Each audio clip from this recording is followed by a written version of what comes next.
Welcome. I should try to do a Boris Karloff voice or something for this. Welcome. I can't even do it. Never mind. To the Good Old Days of Radio show. This is John Tefteller. It's Halloween. Happy Halloween. If you're listening to this in the morning, you're probably getting ready to put out buckets of candy. Or if you're listening to this in the evening, you're probably handing out candy. Or if you're listening to this when it's not Halloween, then you missed it, and that's okay too. But anyway, we have for today probably the single most famous radio program of all time. And of course, the mind goes directly to what it is, the War of the Worlds. This is our third year doing the Good Old Days of Radio show, and I think it's our third year, and we did not feature this either last year or the year before, which was our first year, that year before, just because everybody's heard it, everybody's done it, etc., etc. But I got to thinking that maybe there's a generation of people out there who haven't heard it, and that generation listens to this podcast because we kind of cater to a generation that is not part of the original old-time radio fans, but more of a younger-based audience that really likes vintage radio shows. The actual inspiration to do this one today came a few months ago when I was at a friend's wedding, and a person came up to me who I knew and have known for practically all of his life. He's another one of the younger set who happens to like vintage radio, and this person used to listen to my program when it was on local in Southern Oregon faithfully, and came up to me at this wedding and said, "Hey, have you done War of the Worlds yet?" And my answer was, "No, everybody's heard that." And his answer back to me was, "Well, my wife hasn't heard it, and I know my kids haven't heard it. And so even though I've heard it, or I've heard it years ago, I would like to hear it again." So, Jacob, Gina, this one is for you because you requested it. And I'm pretty sure that's how this went down. But however it went down, Jacob requested it, and so we're going to fulfill that request, and I'll give you a little background on the show, and then we'll listen to it, and I'll give you a little bit more. Orson Welles, the boy genius of radio, soon to be the boy genius of film, had his own radio program at the age of 18, 19, whatever it was, in 1938 called the Mercury Theater on the Air. Their first broadcast was an adaptation of Bram Stoker's Dracula, which we have featured on this program because it's incredibly good. So you can go back in the archives of the Good Old Days of Radio and find Dracula from the Mercury Theater. I think that's actually, in a way, a far better production than what you're going to hear soon, but it's not famous. This one is famous. And it's famous for a host of reasons, mostly through legend and myth and time, in which people have come up with all kinds of theories, explanations, pondering or whatever, of how this show actually sort of changed the way radio was listened to. There were some FCC changes, I believe, as a result of this program. It was considered, and I know you'll find this a little hard to understand when you listen to it, but it was considered to be far too realistic. And as a result of it being far too realistic, supposedly people were jumping out of buildings that the Martians were invading. All kinds of crazy stuff has been reported about this. Some of it's been debunked. Some of it didn't happen, but was reported to have happened. And some of it did. I don't think in reality, if you really analyze it and go through everything, I don't think it was as wild of a reaction to the show as myth and history have said. But it still had a pretty wild reaction. It was done live. Orson Welles and company had no clue that it was being taken so seriously out there in Radioland to the listeners. There is a theory that people were listening to the Charlie McCarthy show, which was much more popular than Orson Welles at that point. And I think the theory goes, or the story goes, that Charlie McCarthy brought on some singer. Now, Nelson Eddy was a regular on the show, and I doubt it was Nelson Eddy, but supposedly they brought on some singer to perform, and at the point that this singer came on to perform, bunches and bunches of people switched their dial over to look for something else to listen to, and when they got to CBS, they heard Martians were invading New Jersey. And they went nuts, according to legend. And I guess some people did go nuts because they really believed it. In the mind of Orson Welles and the cast, they were just doing a typical Orson Welles science fiction type program. And when the show was over and the CBS switchboard was lit up with people saying, are the Martians really coming? Is this really real? And newspaper reporters were gathering outside, Orson Welles realized he had a problem. So anyway, that's the background of the show. It runs an hour, and you're going to hear the full hour as we have it, and I will explain that a little bit afterwards because there is some controversy, I guess is the word, that the show that we have to listen to today is not the full and complete show that everybody listened to in 1938. Anyway, I will explain more about that when we get back. They will take a break at the half-hour point of the show. We will not take a break. We'll just roll this from start to finish. You can make your own judgments as to what you think of it. So, for Jacob, Gina, and all the other listeners out there in the good old days of radio show, here's the Mercury Theater on the Air, October 30th, 1938. That was program number 17 in the series, The War of the Worlds. The Columbia Broadcasting System and its affiliated stations present Orson Welles and the Mercury Theater on the Air in The War of the Worlds by H.G. Wells.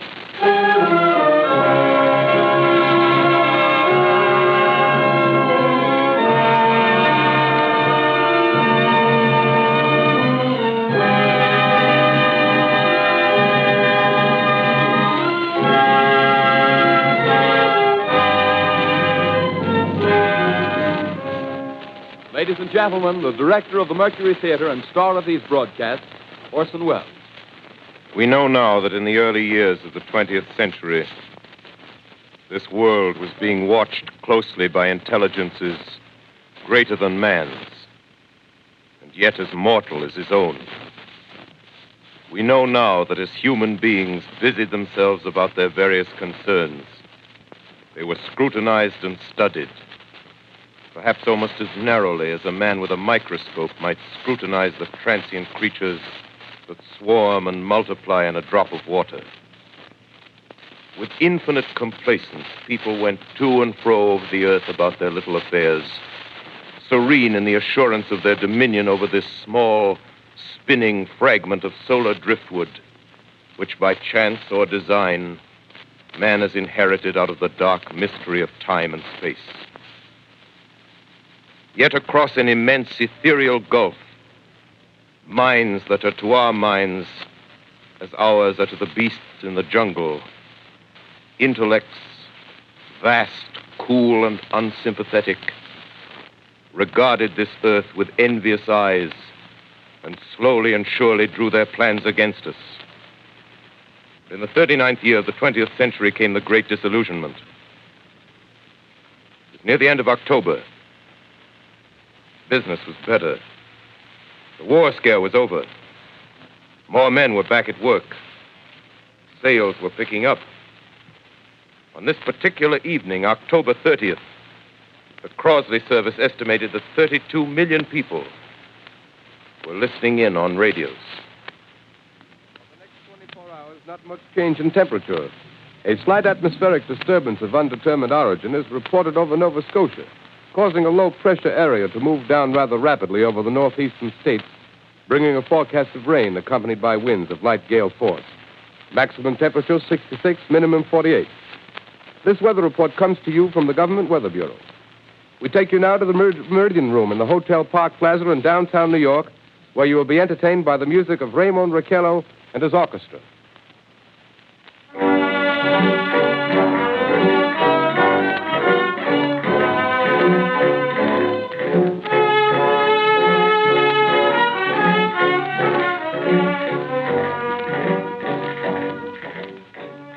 Good evening, ladies and gentlemen. From the Meridian Room in the Park Plaza Hotel in New York City, we bring you the music of Raymond Raquello and his orchestra. With a touch of the Spanish, Raymond Raquello leads off with La Comparsita.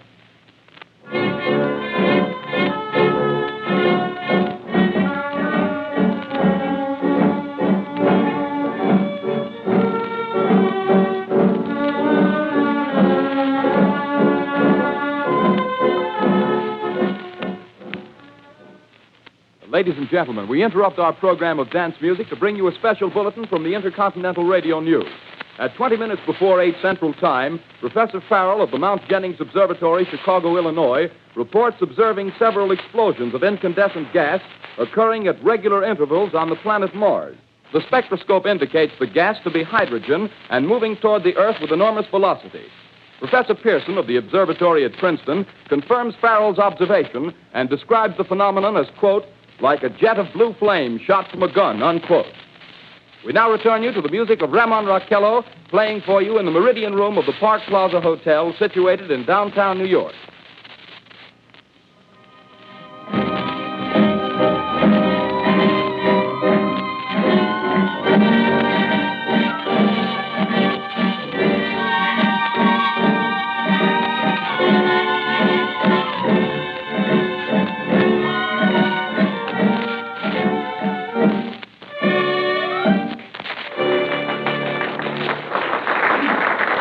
And now a tune that never loses favor, the ever-popular Stardust, Raymond Raquello and his orchestra.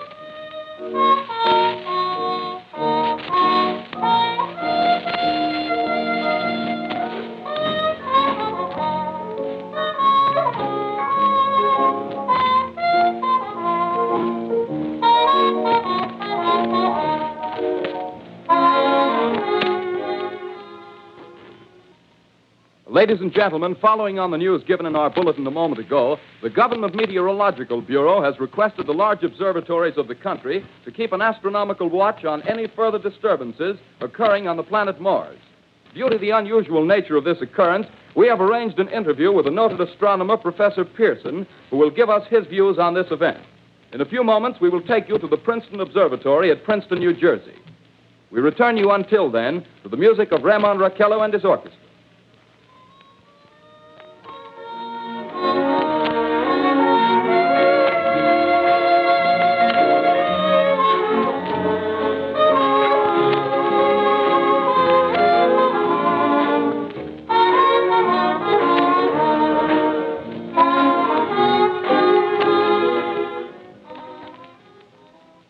We are ready now to take you to the Princeton Observatory at Princeton, where Carl Phillips, our commentator, will interview Professor Richard Pearson, famous astronomer.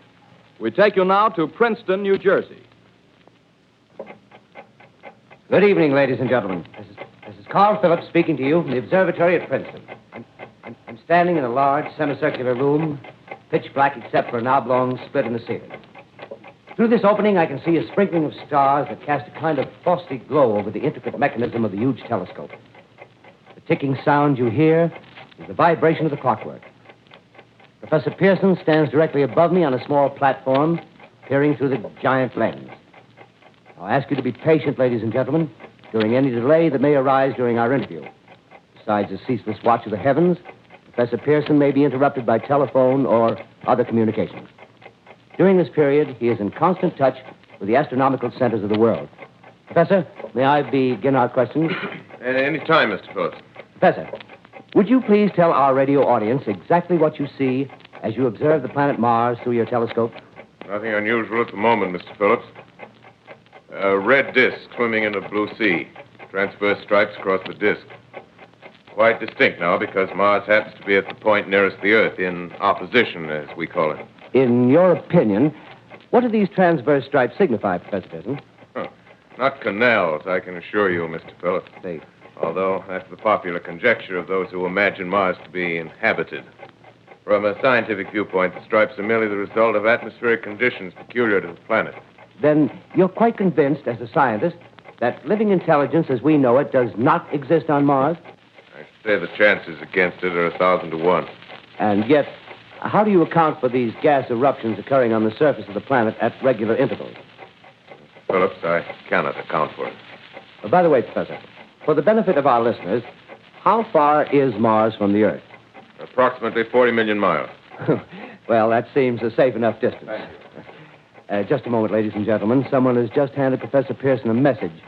While he reads it, let me remind you that we are speaking to you from the observatory in Princeton, New Jersey, where we are interviewing the world-famous astronomer, Professor Pearson. One moment, please. Professor Pearson has passed me a message which he has just received. Professor, may I read the message to the listening audience? Certainly, Mr. Phillips. Ladies and gentlemen, I shall read you a wire addressed to Professor Pearson from Dr. Gray of the Natural History Museum, New York. Quote, 9:15 p.m. Eastern Standard Time. Seismograph registered shock of almost earthquake intensity occurring within a radius of 20 miles of Princeton.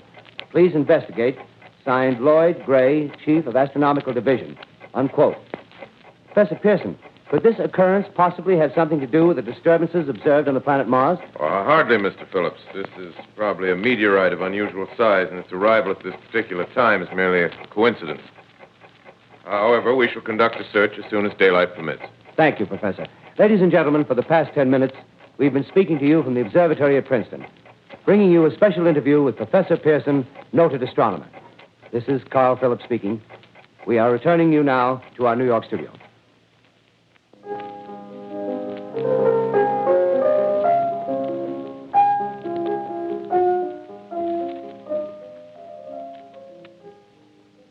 Ladies and gentlemen, here is the latest bulletin from the Intercontinental Radio News. Toronto, Canada. Professor Morse of Macmillan University reports observing a total of 3 explosions on the planet Mars between the hours of 7:45 p.m. and 9:20 p.m. Eastern Standard Time. This confirms earlier reports received from American observatories. Now, nearer home, comes a special bulletin from Trenton, New Jersey. It is reported that at 8:50 p.m., a huge flaming object, believed to be a meteorite, fell on a farm in the neighborhood of Grover's Mill, New Jersey, 22 miles from Trenton. The flash in the sky was visible within a radius of several hundred miles, and the noise of the impact was heard as far north as Elizabeth.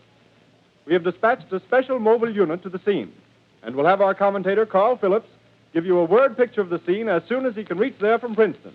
In the meantime, we take you to the Hotel Martinet in Brooklyn, where Bobby Millett and his orchestra are offering a program of dance music.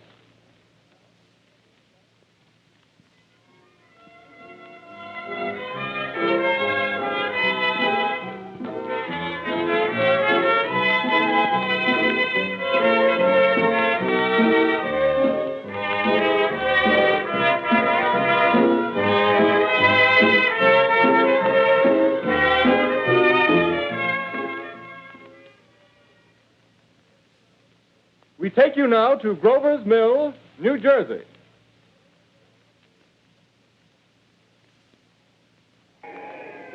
Ladies and gentlemen, this is Carl Phillips again, out at the Wilmot Farm, Grover's Mill, New Jersey. Professor Pearson and myself made the 11 miles from Princeton in 10 minutes. Well, I hardly know where to begin. To paint for you a word picture of the strange scene before my eyes, like something out of a modern Arabian Nights. Well, I just got here. I haven't had a chance to look around yet. I guess that's it. Yes, I guess that's the thing directly in front of me, half buried in a vast pit. Must have struck with terrific force. The ground is covered with splinters of a tree. It must have struck on its way down. But I can see of the object itself doesn't look very much like a meteor. At least not the meteors I've seen. It looks more like a huge cylinder. Has a diameter of, what would you say, Professor Pearson? What's that? What would you say, what's the diameter of this? About 30 yards. About 30 yards. The metal on the sheath is, well, I've never seen anything like it. The color is sort of yellowish white. Its curious spectators now are pressing close to the object in spite of the efforts of the police to keep them back. Getting in front of my line of vision. Would you mind standing one side, please? While the police are pushing the crowd back. Here's Mr. Wilmot, owner of the farm here. He may have some interesting facts to add. Mr. Wilmot, would you please tell the radio audience as much as you remember of this rather unusual visitor that dropped in your backyard? A step closer, please. Ladies and gentlemen, this is Mr. Wilmot.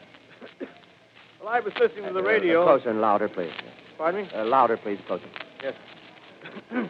I was listening to the radio and kind of drowsing. That professor fellow was talking about Mars, so I was half chosen and half... Yes, Mr. Wilmot, and then what happened? Well, as I was saying, I was listening to the radio, kind of halfway. Yes, Mr. Wilmot, and then you saw something. Well, not first off. I heard something. And what did you hear? A hissing sound like this. Kind of like a 4th of July rocket. Yes, then what? I turned my head out the window and would have sworn I was asleep and dreaming. Yes? I seen a kind of greenish streak and then zingo. Something smacked the ground, knocked me clear out of my chair. Well, were you frightened, Mr. Wilmot? Well, I ain't quite sure. I reckon I was kind of riled. Well, thank you, Mr. Wilmot. Thank you very much. Yeah, you want me to No, talk that's some quite more? all right. That's plenty. Ladies and gentlemen, you've just heard Mr. Wilmot, owner of the farm where this thing has fallen. I wish I could convey the atmosphere, the background of this fantastic scene. Hundreds of cars are parked in a field in back of us, and the police are trying to rope off the roadway leading into the farm, but it's no use. They're breaking right through. The car's headlights throw an enormous spotlight on the pit where the object's half buried. Now, some of the more daring souls now are venturing near the edge. Their silhouettes stand out against the metal chain. One man wants to touch the thing. He's having an argument with the policeman. Now, the policeman wins. Now, ladies and gentlemen, there's something I haven't mentioned in all this excitement, but it's becoming more distinct. Perhaps you've caught it already on your radio. Listen, please. Do you hear it? It's a curious humming sound that seems to come from inside the object. I'll move the microphone nearer. Here. Now, we're not more than 25 feet away. Can you hear it now? Professor Pearson, Yes, Mr. Crow. can you tell us the meaning of that scraping noise inside the thing? Possibly the unequal cooling of its surface. I say, do you still think it's a meteor, Professor? I don't know what to think.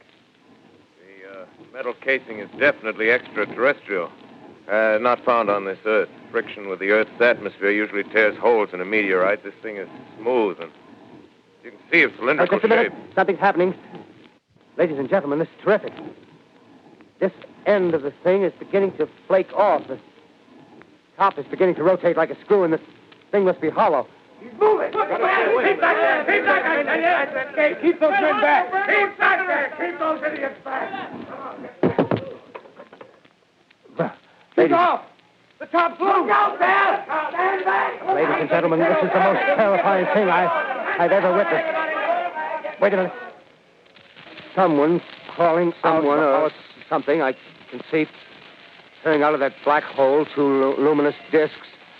The eyes, it might be a face, might be almost Good heavens, something wriggling out of the shadow like a gray snake. Now it's another one and another one and another one. They look like tentacles to me. Oh, yeah, I can see the thing's body. Now it's large as a bear. It glistens like wet leather, but that face, ladies and gentlemen, it's indescribable. I can hardly force myself to keep looking at it. It's so awful. The eyes are black and they gleam like a serpent. The mouth is kind of V-shaped with saliva dripping from its rimless lips that seem to quiver and pulsate. And the monster or whatever it is can hardly move. It seems weighed down by possibly gravity or something. The thing's rising up now and the crowd falls back. They've seen plenty. The most extraordinary experience, ladies and gentlemen. I can't find words. Well, I'll pull this microphone with me as I talk. I'll have to stop the description until I can take a new position. Hold on, will you please? I'll be right back in a minute.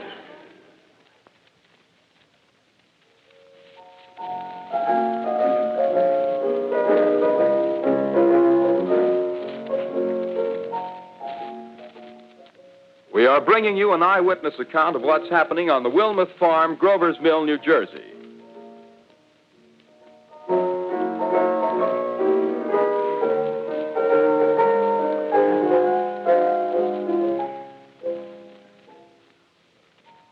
We now return you to Carl Phillips at Grover's Mill. Ladies and gentlemen, am I on? Ladies and gentlemen, here I am, back of a stone wall that adjoins Mr. Wilmot's garden. From here, I get a sweep of the whole scene. I'll give you every detail as long as I can talk and as long as I can see. The more state police have arrived. They're drawing up a cordon in front of the pit. About 30 of them. No need to push the crowd back now. They're willing to keep their distance. The captain's conferring with someone. Can't quite see who. Oh, yes, I believe it's Professor Pearson. Yes, it is. Now they've parted, and the professor moves around one side, studying the object while the captain and two policemen advance with something in their hands. I can see it now. It's a white handkerchief tied to a pole. Flag of truce. If those creatures know what that means, what anything means. Wait a minute. Something's happening. A humped shape is rising out of the pit. I can make out a small beam of light against a mirror. What's that? There's a jet of flame springing from the mirror, and it leaps right at the advancing men. It strikes them head on. Oh, Lord, they're turning into flames. Oh, the whole field's caught up by the woods, the barns, the gas tanks of the automobiles. It's spreading everywhere. It's coming this way now, about 20 yards to my right.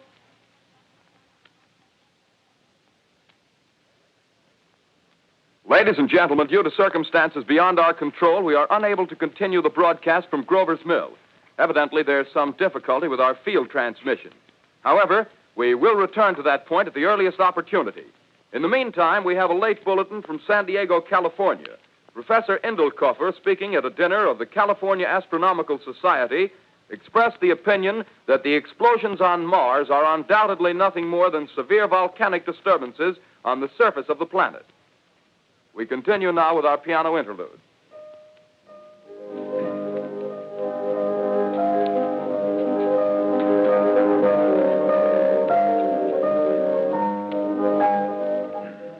Ladies and gentlemen, I've just been handed a message that came in from Grover's Mill by telephone. Just one moment, please. At least 40 people, including 6 state troopers, lie dead in a field east of the village of Grover's Mill. Their bodies burned and distorted beyond all possible recognition. The next voice you hear will be that of Brigadier General Montgomery Smith, commander of the state militia at Trenton, New Jersey. I have been requested by the governor of New Jersey to place the counties of Mercer and Middlesex as far west as Princeton and east to Jamesburg under martial law. No one will be permitted to enter this area except by special pass issued by state or military authorities. 4 companies of state militia are proceeding from Trenton to Grover's Mill and will aid in the evacuation of homes within the range of military operations. Thank you. You have just been listening to General Montgomery Smith, commanding the state militia at Trenton. In the meantime, further details of the catastrophe at Grover's Mill are coming in. The strange creatures, after unleashing their deadly assault, crawled back in their pit and made no attempt to prevent the efforts of the firemen to recover the bodies and extinguish the fire. The combined fire departments of Mercer County are fighting the flames which menace the entire countryside. We have been unable to establish any contact with our mobile unit at Grover's Mill, but we hope to be able to return you there at the earliest possible moment. In the meantime, we take you to... Just one moment, please. Ladies and gentlemen, I have just been informed that we have finally established communication with an eyewitness of the tragedy. Professor Pearson has been located at a farmhouse near Grover's Mill, where he has established an emergency observation post. As a scientist, he will give you his explanation of the calamity. The next voice you hear will be that of Professor Pearson, brought to you by direct wire. Professor Pearson. Of the creatures in the rocket cylinder at Grover's Mill, I can give you no authoritative information, either as to their nature, their origin, or their purposes here on Earth. Of their destructive instrument, I might venture some conjectural explanation. For want of a better term, I shall refer to the mysterious weapon as a heat ray. It's all too evident that these creatures have scientific knowledge far in advance of our own. It's my guess that in some way they are able to generate an intense heat in a chamber of practically absolute non-conductivity. This intense heat they project in a parallel beam against any object they choose by means of a polished parabolic mirror of unknown composition, much as the mirror of a lighthouse projects a beam of light. That is my conjecture of the origin of the heat ray. Thank you, Professor Pearson. Ladies and gentlemen, here is a bulletin from Trenton. It is a brief statement informing us that the charred body of Carl Phillips has been identified in a Trenton hospital.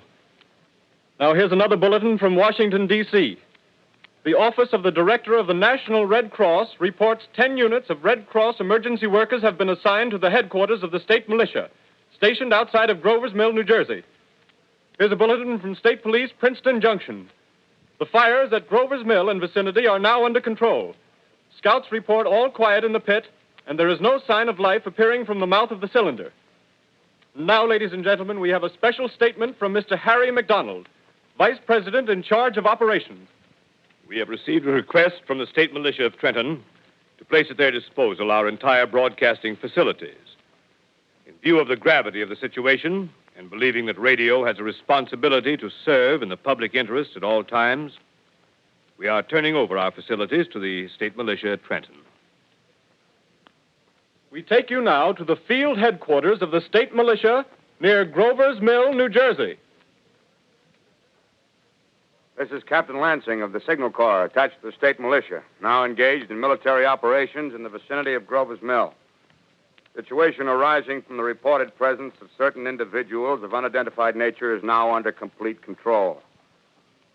The cylindrical object, which lies in a pit directly below our position, surrounded on all sides by 8 battalions of infantry, without heavy field pieces, but adequately armed with rifles and machine guns. All cause for alarm, if such cause ever existed, is now entirely unjustified. Things, whatever they are, do not even venture to poke their heads above the pit. I can see their hiding place plainly in the glare of the searchlights here. With all their reported resources, these creatures can scarcely stand up against heavy machine gun fire. Anyway, it's an interesting outing for the troops. I can make out their khaki uniforms crossing back and forth in front of the lights. Looks almost like a real war. There appears to be some slight smoke in the woods bordering the Millstone River, probably fire started by campers. Well, we ought to see some action soon. One of the companies is deploying on the left flank. A quick thrust and it'll all be over. Now, wait a minute. I see something on top of the cylinder. No, it's nothing but a shadow. Now the troops are on the edge of the Wilmot Farm. 7,000 armed men closing in on an old metal tube. A tub, rather. Well, wait, that wasn't a shadow. It's something moving. Solid metal, kind of a shield-like affair rising up out of the cylinder. It's going higher and higher. What? It's standing on legs. Actually rearing up on a sort of metal framework. Now it's reaching above the trees and the searchlights are on it. Hold on.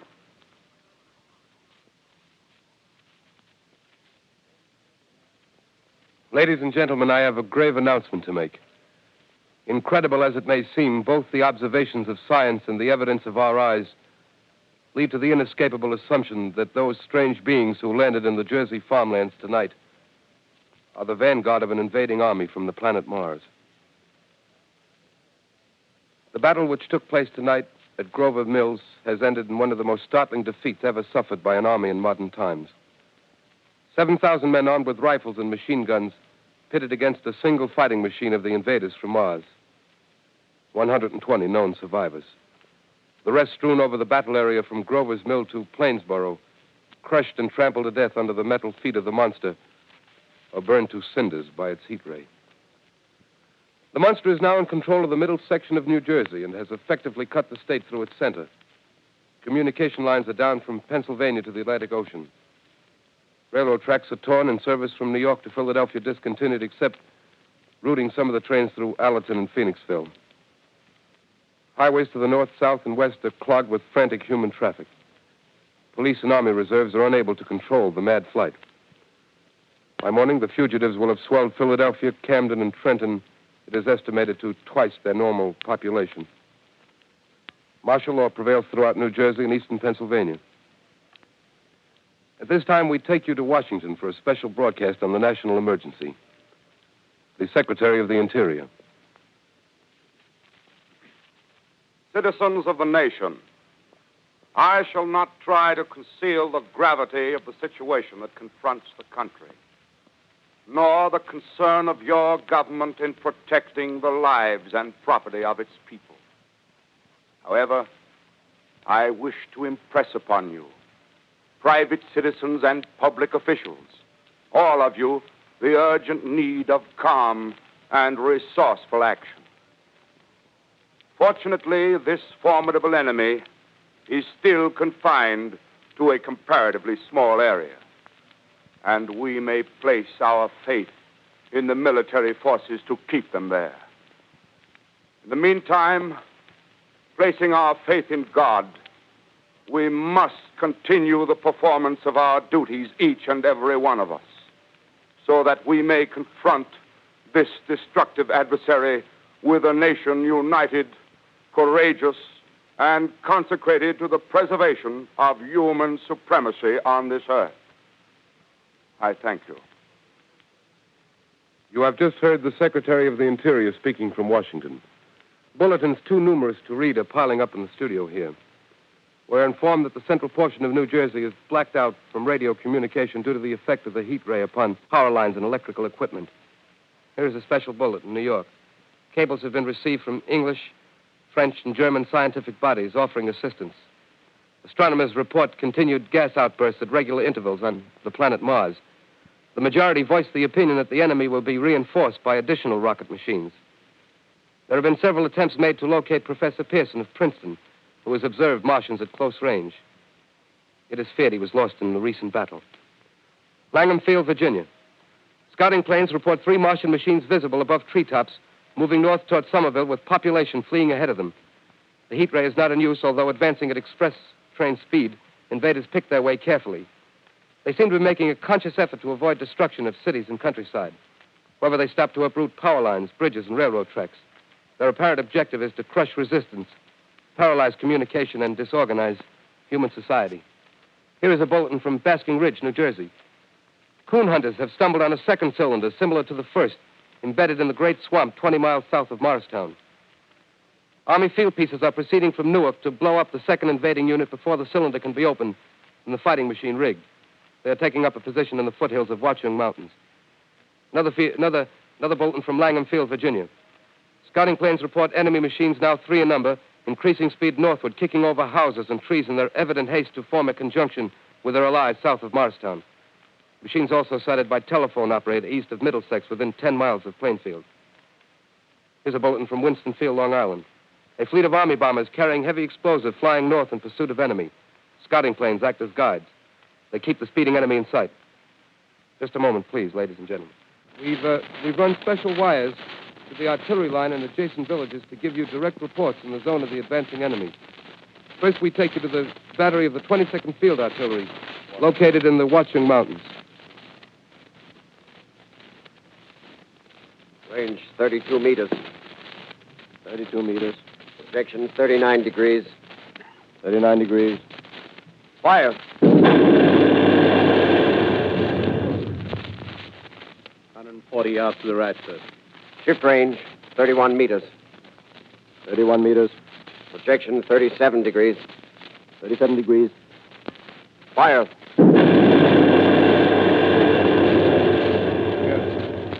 Hit, sir. Got the tripod of one of them. They've stopped. The others are trying to repair it. Quick, get the range. Shift 30 meters. 30 meters. Projection 27 degrees. 27 degrees. Fire.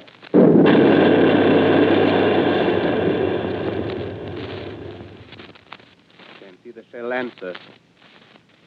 Letting off a smoke. What is it? Black smoke, sir. Moving this way. Lying close to the ground. Moving fast. Put on gas masks. Get ready to fire. Shift to 24 meters. 24 meters. Projection 24 degrees. 24 degrees. Fire.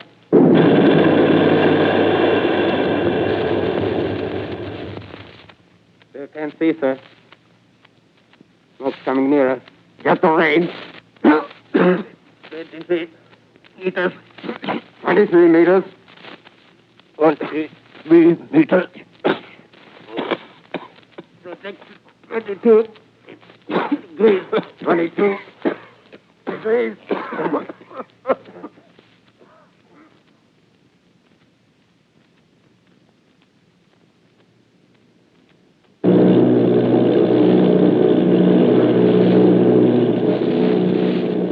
Army bombing plane B-843 off Bayonne, New Jersey. Lieutenant Boat, commanding 8 bombers, reporting to Commander Fairfax, Langham Field.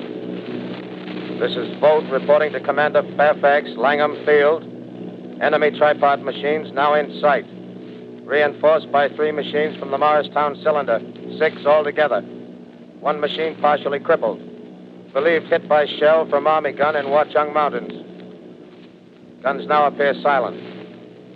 A heavy black fog hanging close to the earth of extreme density, nature unknown. No sign of heat ray. Enemy now turns east, crossing Passaic River into the Jersey marshes. Another straddles the Pulaski Skyway. Evident objective is New York City. They're pushing down a high-tension power station. The machines are close together now, and we're ready to attack. Planes circling, ready to strike.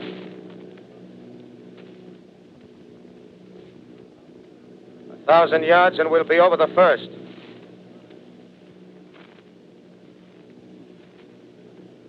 $800 yards.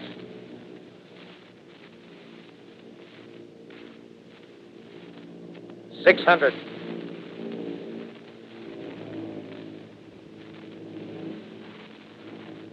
$400. $200. There they go. The giant arm raised. Green flash. They're spraying us with flame. 2,000 feet. Engines are giving out. No chance to release bombs. Only one thing left. Drop on them, plane and all. We're diving on the first one.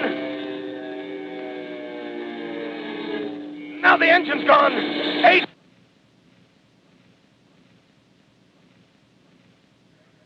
This is Bayonne, New Jersey, calling Langham Field. This is Bayonne, New Jersey, calling Langham Field. Come in, please. This is Langham Field. Go ahead. 8 Army bombers in engagement with enemy tripod machines over Jersey Flats. Engines incapacitated by heat ray. All crashed. 1 enemy machine destroyed. Enemy now discharging heavy black smoke in direction of... This is Newark, New Jersey. This is Newark, New Jersey. Warning. Poisonous black smoke pouring in from Jersey marshes. Reaches South Street. Gas masks useless. Urge population to move into open spaces. Automobiles use routes 7, 23, 24. Avoid congested areas. Smoke now spreading over Raymond Boulevard.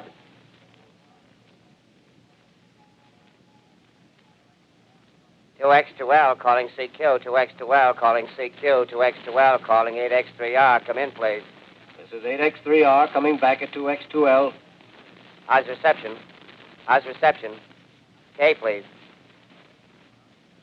Where are you, 8X3R? What's the matter? Where are you?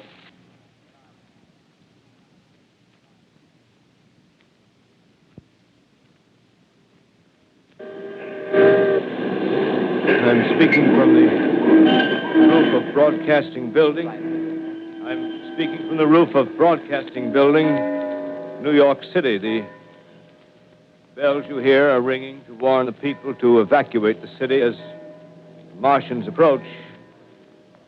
Estimated in the last 2 hours, 3 million people have moved out along the roads to the north. Hutchison River Parkway is still kept open for motor traffic. Avoid bridges to Long Island, hopelessly jammed. All communication with Jersey Shore closed 10 minutes ago. No more defenses. Our army is wiped out. Artillery, Air Force, everything wiped out. This may be the last broadcast. We'll stay here to the end. People are holding service here below us in the cathedral. Now I look down the harbor, all manner of boats, overloaded with fleeing population pulling out from docks. Streets are all jammed. Noise in crowds like New Year's Eve in city. Wait a minute. The enemy is now in sight above the Palisades. Five great machines. First one is crossing the river. I can see it from here, wading the Hudson like a man wading through a brook. A bulletin is handed me. Martian cylinders are falling all over the country. One outside of Buffalo, one in Chicago, St. Louis. Seem to be timed and spaced. Now the first machine reaches the shore. He stands watching, looking over the city. The steel cowlish head is even with the skyscrapers. He waits for the others. They rise like a line of new towers on the city's west side. Now they're lifting their metal hands. This is the end now.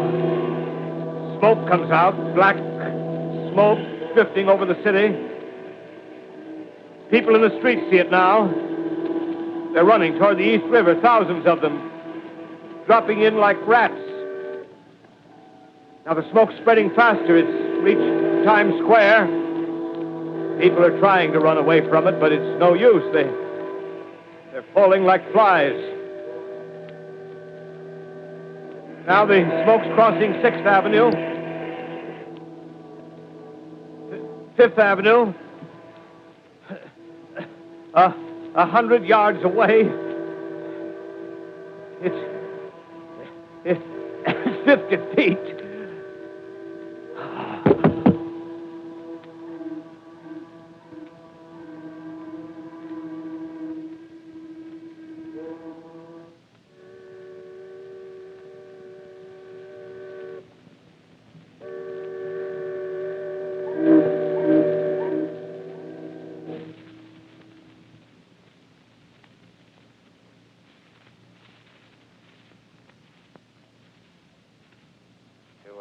X2L calling CQ.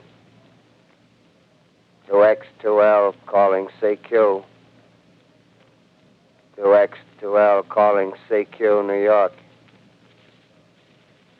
Isn't there anyone on the air?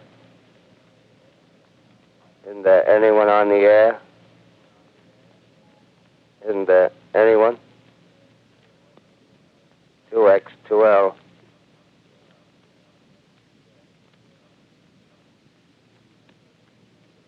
You are listening to a CBS presentation of Orson Welles and the Mercury Theater on the Air in an original dramatization of The War of the Worlds by H.G. Wells. The performance will continue after a brief intermission. This is the Columbia Broadcasting System. The War of the Worlds by H.G. Wells, starring Orson Welles and the Mercury Theater on the Air.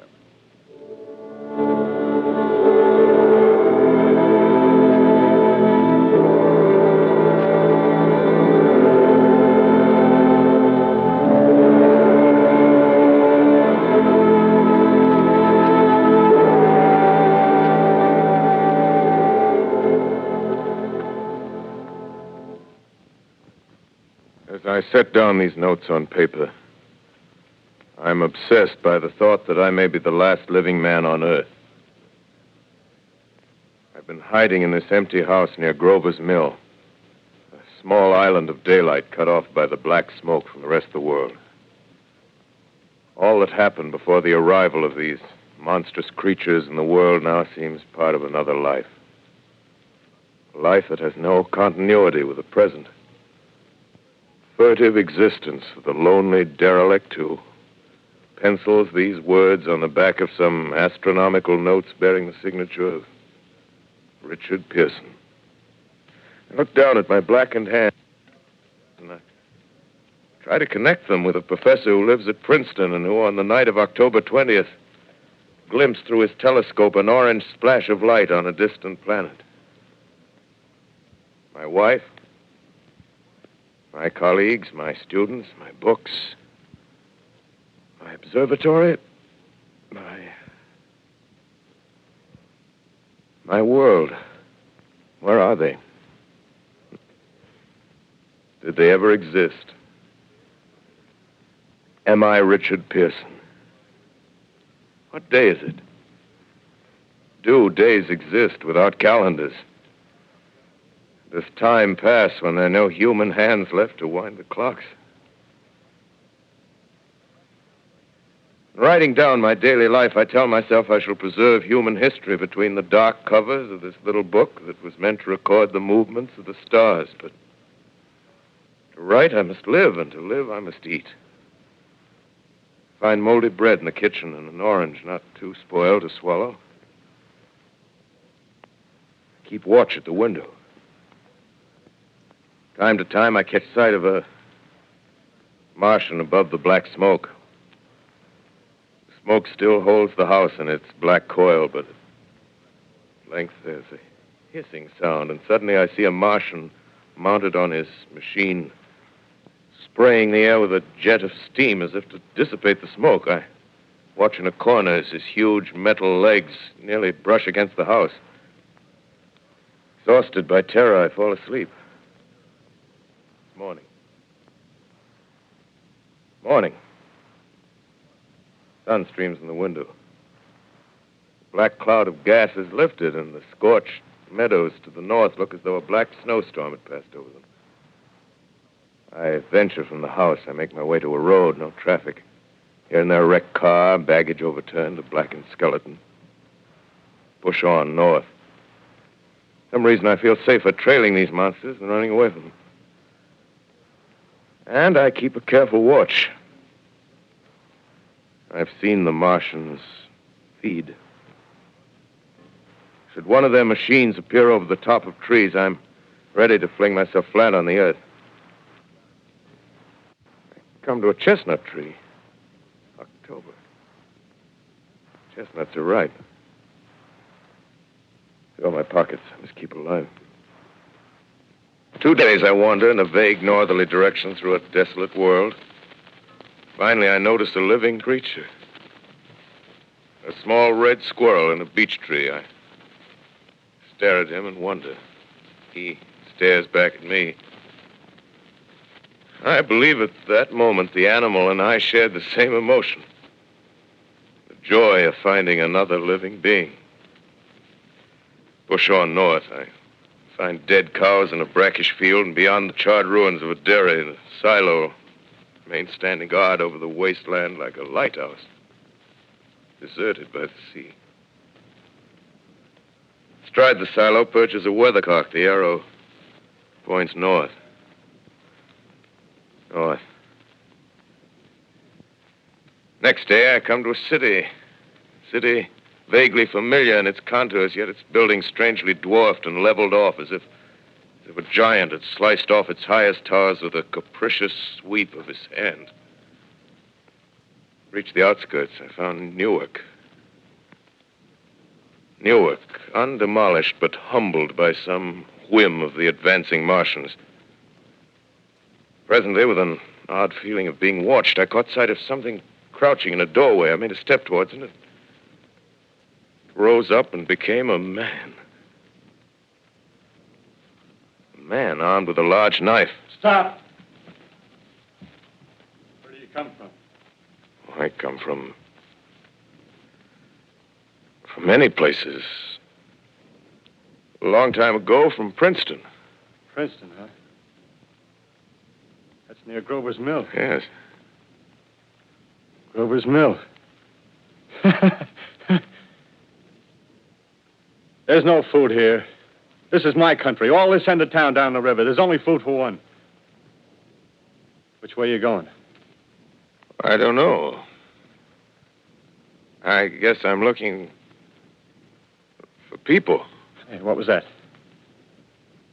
Did you hear something just then? No. Only a bird. A live bird. Yeah. You get to know that birds have shadows these days. Say, we're in the open here. Let's crawl in this doorway here and talk. Have you seen any Martians? No. They're going over to New York. Night, the sky's alive with their lights, just as if people were still living in it. By daylight, you can't see them. 5 days ago, a couple of them carried something big across the flats from the airport. I think they're learning how to fly. Fly? Yeah, fly. Then it's all over with humanity. Stranger, there's still you and I. 2 of us left. Yeah. They got themselves in solid. They wrecked the greatest country in the world. Those green stars, they're probably falling somewhere every night. They've only lost one machine. There isn't anything to do. We're done. We're licked. Where were you? You're in a uniform. Yeah, what's left of it. I was in the militia. National Guard. That's good. There wasn't any war. Any more than there's war between men and ants. Yes, but we're eatable ants. I found that out. What'll they do to us? I thought it all out. Right now, we're caught as we're wanted. A Martian only has to go a few miles to get a crowd on the run. But they won't keep on doing that. They'll begin catching us systematic, like keeping the best and storing us in cages and things. They haven't begun on us yet. Not begun? Not begun. All that's happened so far is because we don't have sense enough to keep quiet. Bothering them with guns and such stuff and losing our heads and rushing off in crowds. No, instead of our rushing around blind, we got to fix ourselves up according to the way things are now. Cities, nations, civilization, progress. Yes, but if that's so, what is there to live for? Well, there won't be any more concerts for 1,000,000 years or so, and no nice little dinners at restaurants. If it's amusement you're after, I guess the game's up. What is there left? Life, that's what. I want to live. Yeah, and so do you. We're not going to be exterminated. And I don't mean to be caught either. Tamed and fattened and bred like an ox. What are you going to do? I'm going on. Right under their feet. I got a plan. We men, as men, we're finished. We don't know enough. We got to learn plenty before we got a chance. We've got to live and keep free while we learn, see? I've thought it all out, see? Well, tell me the rest. Well, it isn't all of us that are made for wild beasts. That's what it got to. That's what it got to be. That's why I watched you. Watched you. All those little office workers that used to live in these houses. They be no good. They haven't any stuff in them. They used to run off to work. I've seen hundreds of them running to catch their commuter's train in the morning, afraid they'd get canned if they didn't. Running back at night, afraid they wouldn't be in time for dinner. Lives insured and a little invested in case of accidents. Yeah, and on Sundays, worried about the hereafter. Well, the Martians, they'll be a godsend for those guys. Nice, roomy cages, good food, careful breeding, no worries. Yeah, after a week or so of chasing around the fields on empty stomachs, they'll come and be glad to be caught. You've thought it all out, haven't you? Sure, you bet I have. That isn't all. These Martians are going to make pets of some of them. Train them to do tricks. Who knows, get sentimental over the pet boy who grew up and had to be killed. Yeah, and some maybe, they'll train to hunt us. Oh, no, it's impossible. Human Yes, beings. they will. There's men who do it gladly. If one of them ever comes after me, by... In the meantime, you and I and others like us, where are we to live when the Martians own the Earth? I got it all figured out. We'll live underground. I've been thinking about the sewers. Under New York, there are miles and miles of them. The main ones, they're big enough for anybody. Then there's cellars, vaults, underground storerooms, railway tunnels, subways. You begin to see, huh? We'll get a bunch of strong men together. No weaklings. That rubbish, out. As you meant me to go. All right. Give you a chance, didn't I? Won't quarrel about that. Go on. Well, we got to make safe places for us to stay in, see? Get all the books we can. Science books. That's where men like you come in, see? We raid the museums. We'll even spy on the Martians. May not be so much we have to learn before... Listen. Just imagine this. 4 or 5 of their own fighting machines suddenly start off. Heat rays right and left. Not a Martian in them. Not a Martian in them, see? But men. Men who've learned the way how. May even be in our time. Gee. Imagine having one of them lovely things with a heat ray wide and free. We'd turn it on Martians. We'd turn it on men. We'd bring everybody down on their knees. That's your plan. Yeah. You, me, a few more of us. We'd own the world. I see. Hey. Hey, what's the matter? Where are you going? Not to your world. Bye, stranger. Well, after parting with the artilleryman, I came at last to the Holland Tunnel, entered that silent tube, anxious to know the fate of the great city on the other side of the Hudson. Cautiously, I came out of the tunnel and made my way up Canal Street.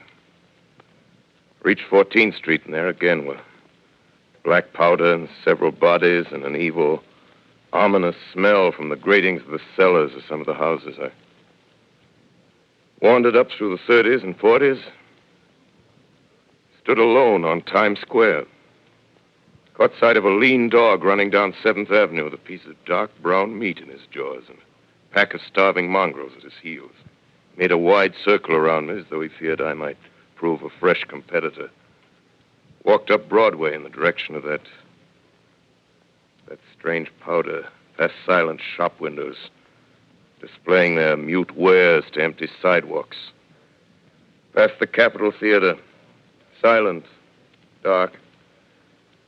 Past a shooting gallery where a row of empty guns faced an arrested line of wooden ducks.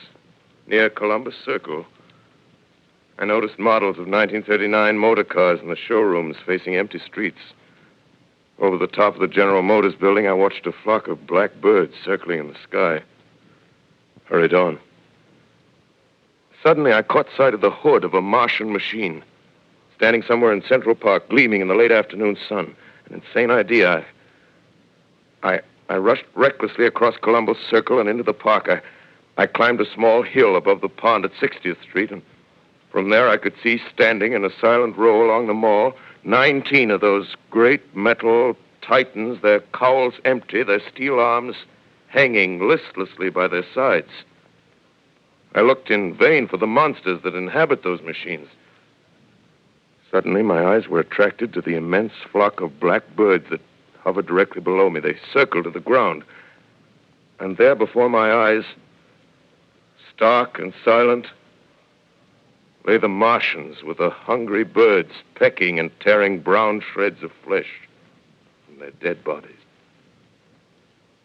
Later, when their bodies were examined in laboratories, it was found that they were killed by the putrefactive and disease bacteria against which their systems were unprepared.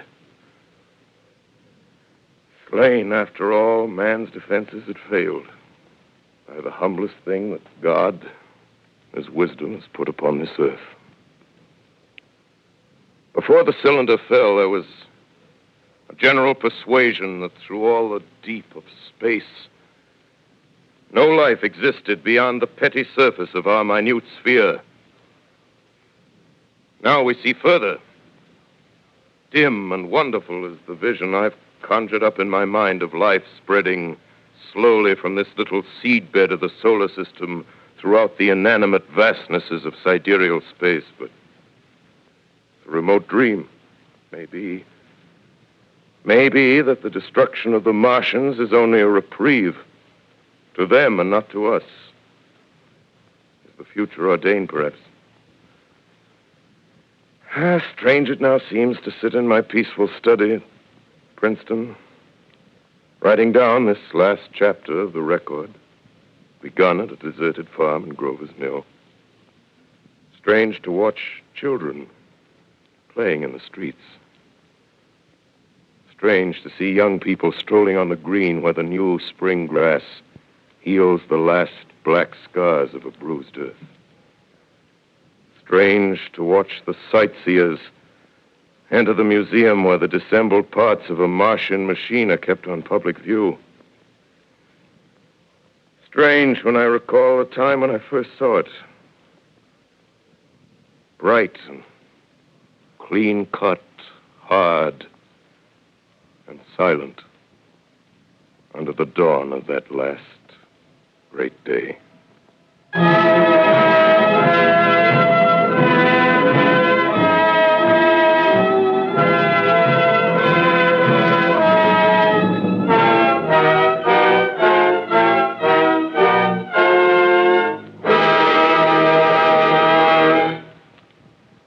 This is Orson Welles, ladies and gentlemen.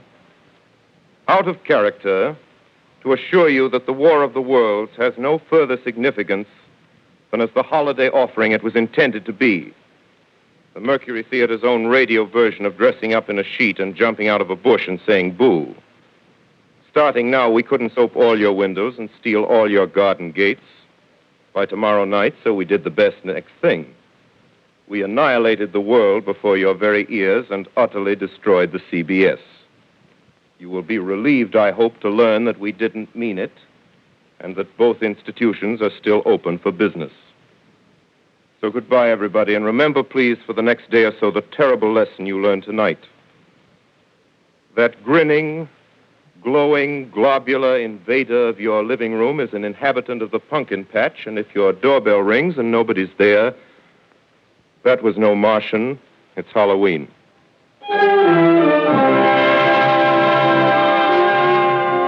Tonight, the Columbia Broadcasting System and its affiliated stations coast to coast has brought you The War of the Worlds by H.G. Wells, the 17th in its weekly series of dramatic broadcasts featuring Orson Welles and the Mercury Theater on the air.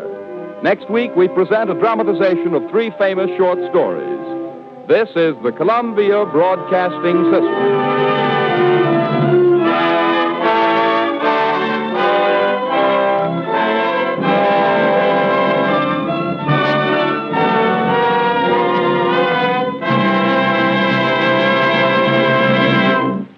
Okay, the Martians have been destroyed, the world is better, and CBS is on fire with complaints.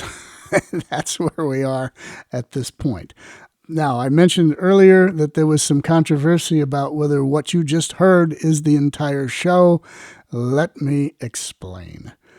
The War of the Worlds program, probably being the most famous radio play ever, there were copies of the show that were made for various people over the years. And the theory or the facts, and I'm not sure because we tried to get somebody on here to explain all this, but I'm going to do it the best I can. The theory or the facts are that the copies of the show that exist out there are all incomplete for various reasons. They're all missing bits here and there. When the discs were changed over, because it took 4 discs, 4 15-minute sides to make a 60-minute program. Anyway, supposedly little bits and pieces of the show are missing. Now, when you listen to it, you can't hear it. You don't know. So it's been very well edited as it is now. And the working theory here is that for whatever reason, little bits here and there are missing, and there has been an effort by a few people who have different recordings of it, and apparently each one is slightly different.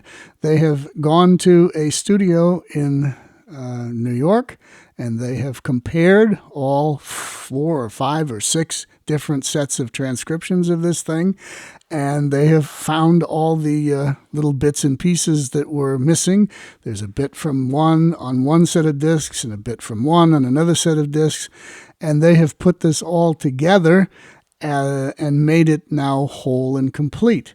I wanted that to be something we could present to you here, and we may be able to do that in the future when it's actually released. But for now, the people involved in all this kind of have it under wraps and are waiting for, I don't know what, permission to do this or whatever they're waiting for. They're waiting. And so we don't have that version to present. We have the standard one. Now, I have a set of discs of War of the Worlds myself. They did not consult mine. Mine came from Keenan Wynn, Ed Wynn's son, and Keenan Wynn and Orson Welles were good friends, and at some point Orson Welles gave Keenan Wynn a set of 16-inch transcription discs of War of the Worlds, and that's what I have. They were given to me by Keenan Wynn back in the Pacific Pioneer Broadcasters days of the mid-'70s or late 70s, and I've had them ever since. So, but I don't know. I don't know if mine is complete or not complete, and I'm not even sure which one producer Daniel is using for this broadcast. But whatever it was, at some point we will hopefully hear the actual totally complete version of War of the Worlds. So draw your own conclusions with what you've heard.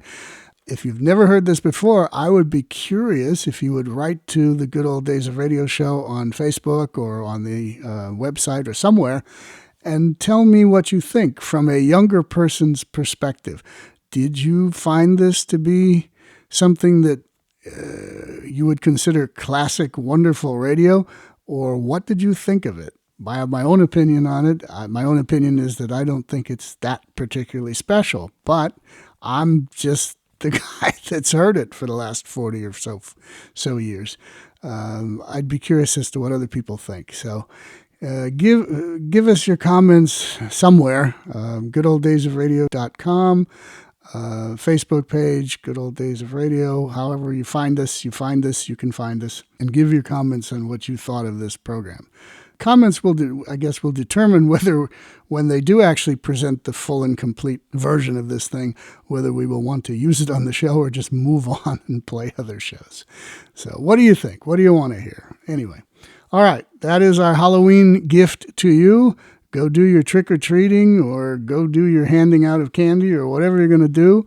And we'll be back next Thursday with some other kind of strange and unusual show, which I don't know yet. We'll figure that out between now and next week.